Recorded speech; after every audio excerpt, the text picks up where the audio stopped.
The pushback, meanwhile, is coming from Africa. Lawyers in Nigeria are suing China. They want $200 billion in damages for the loss of lives.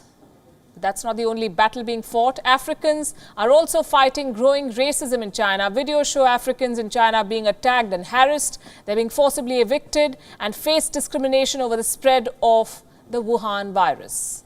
Here's a report.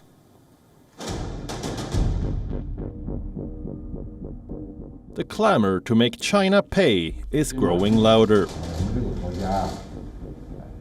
The latest on the list is Nigeria. A group of Nigerian lawyers is suing China. They want $200 billion in damages.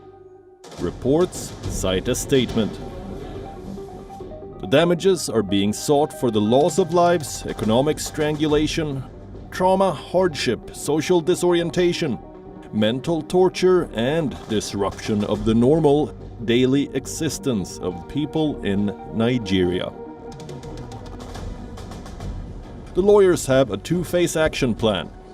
First, go to the Federal High Court of Nigeria, and then persuade the government to sue China at the International Court of Justice. Africa's anger against China is being fueled by the racist attacks Africans are facing in China. They are battling discrimination and stigma. They cannot provide a place you can stay. Social media is awash with videos. This one shows a Chinese police officer harassing an African man. Sit down!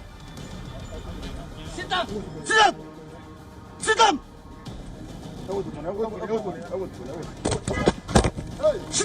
You can sit now. You can sit now. Sit down! You can sit now. Another video shows a group of Chinese men attacking an African, with a woman shouting out for help in the background.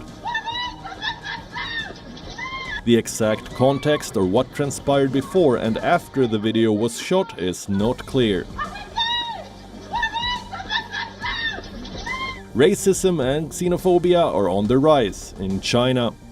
Reports say thousands of African-origin people have been left homeless after being evicted over fears that they could be spreading the coronavirus. This is apparently linked to a cluster of COVID-19 cases in the Nigerian community in the southern city of Guangzhou in China. The African students residing in the area say they have been subjected to arbitrary quarantines and forced evictions. Mohammed, a Guinean student in Guangzhou, narrates his ordeal. When you go out, people run away from you. It's very terrible. You will be like uncomfortable to stay in that country. So every time your family is calling you, asking you about the information, how you are living here, and then how you are struggling. But there is something you cannot tell them because they will feel bad. They will start crying and then worrying about you.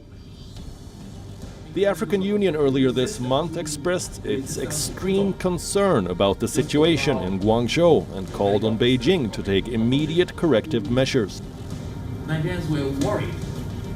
Several African ambassadors in China have written to the country's foreign minister over the discrimination faced by Africans. But the hands of these governments are tied. Most of them have taken billions of dollars of Chinese loans. Nearly 2 decades of lending has made China Africa's top creditor. Between 2000 and 2017, China's government, banks and companies lent some $143 billion to Africa. The continent now faces multiple challenges: repaying China's loans, fighting China's virus, and dealing with China's racism. The pushback has begun. The lawyers in Nigeria seem to be leading the way. Bureau Report, WION, World is One.